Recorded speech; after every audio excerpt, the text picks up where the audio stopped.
As you can see from the title of this video, this is how a bill becomes a law in Oklahoma. It's a complex process, but here at Metriarch, we've come up with a map, our legendary bill tracker. It's pared down and pink, accessible and fun. Right now it's blank, but during session, this thing is glowing with bills making their way through the legislative process. Here is the end result after the 2021 regular session. So session officially begins in February and goes until May. To be considered, bills have to be filed around the third week of January. Some bills are pre-filed months ahead of this deadline, while most begin to start trickling in around mid-December. So let's flash to February. You'll notice that the spaces are mirror images on each side.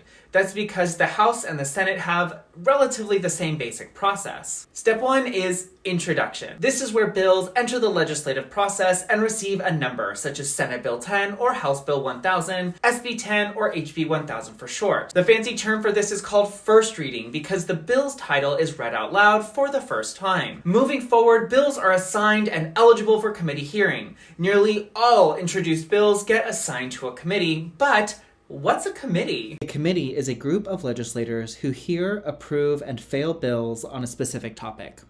The fancy term for this stop on our tour is called second reading, because the bill title is read aloud for a second time. So far, 2 steps into the process, all of the bills have been blazing forward. Off to the races, no woman left behind! And then we get to committee scheduling and the word eligible. Eligible.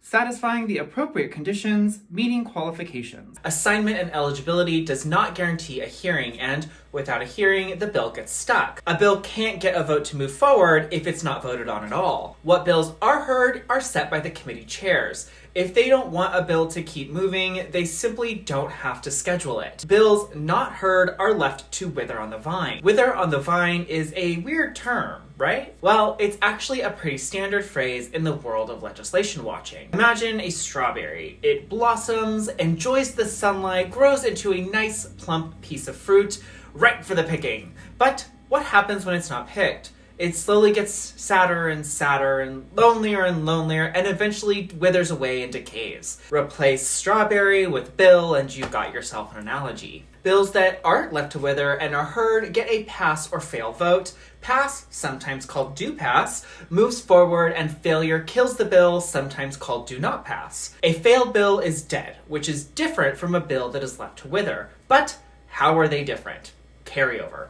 Representatives and senators are elected in even number years, which means that for 2 years, they're mostly unchanged. This 2-year period is called a legislature, such as the 58th legislature. And each legislature participates in 2 rounds of the bill passing process called a session. So the same people who passed bills in 2021 are the same people passing bills in 2022. Okay, so exposition aside, carryover is the process that allows bills left to wither on the vine from the first of the 2 sessions to pick up and keep moving forwards from where they left off in the second. It doesn't matter if a bill was left behind 2 steps in or 10, they can start moving forward again. Back to the dead bills though. Bills that were killed in committee or on the floor do not carry over. These are the bills explicitly voted on and failed. If a representative wants to run that bill again, they would need to start over at introduction. Back to a bill in committee. Here, a bill can be changed big or little with substitutes and amendments. The same can happen when a bill is on the floor. An amendment is a change to a bill that adds, deletes, or changes the text.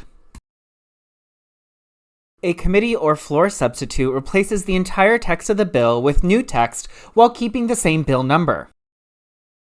So we've got to keep this party train moving, and the legislature does this through deadlines. Deadlines are where bills must pass from one space on the tracker to the next. So this is the real action, the third reading, the floor vote.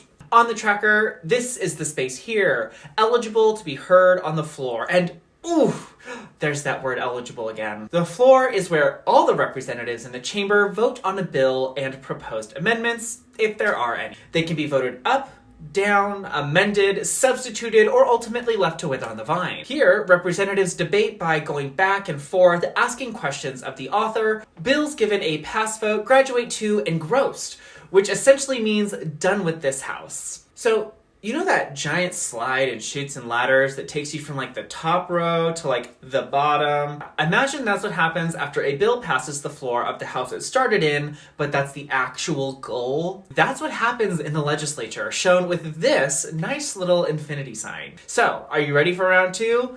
Here it goes. Bills that are introduced in the House are shipped over to the Senate to start the other half of the tracker and vice versa. Same points to amend, substitute, kill, or let a bill wither. Okay, now we have our bills through both chambers. Let's see where we can go from here.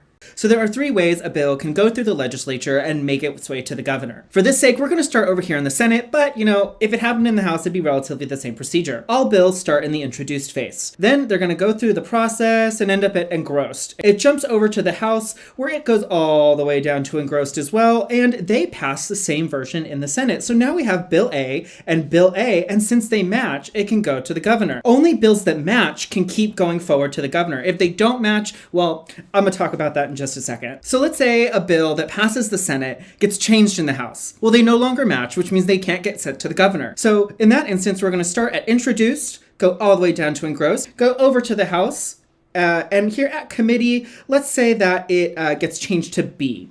Now, Bill B goes and passes the House. Well, now it's Bill B and Bill A. Those don't match. They can't go to the governor yet. So in this case, Bill B would end up going back to the Senate, go all the way through the Senate procedures, and then get passed. And now it's Bill B and Bill B, which means it can go to the governor. The third and final way is, of course, the most complicated. We're going to start here at introduced. We're going to go all the way through the Senate to engrossed, then go over back to introduced in the House, and we're going to have version B because it got changed, let's say, over here. Now, B, like I said last time, goes over into the Senate, and after it goes all the way through the Senate doesn't pass this version. It actually passes like not B. Well, these 2 bills don't match. They must be reconciled in order to go to the governor, and that's where this thing in the middle, conference committee, comes into place. Conference committee then comes out with version C. Version C has to go all the way through both houses, and if both houses then pass version C is what goes to the governor.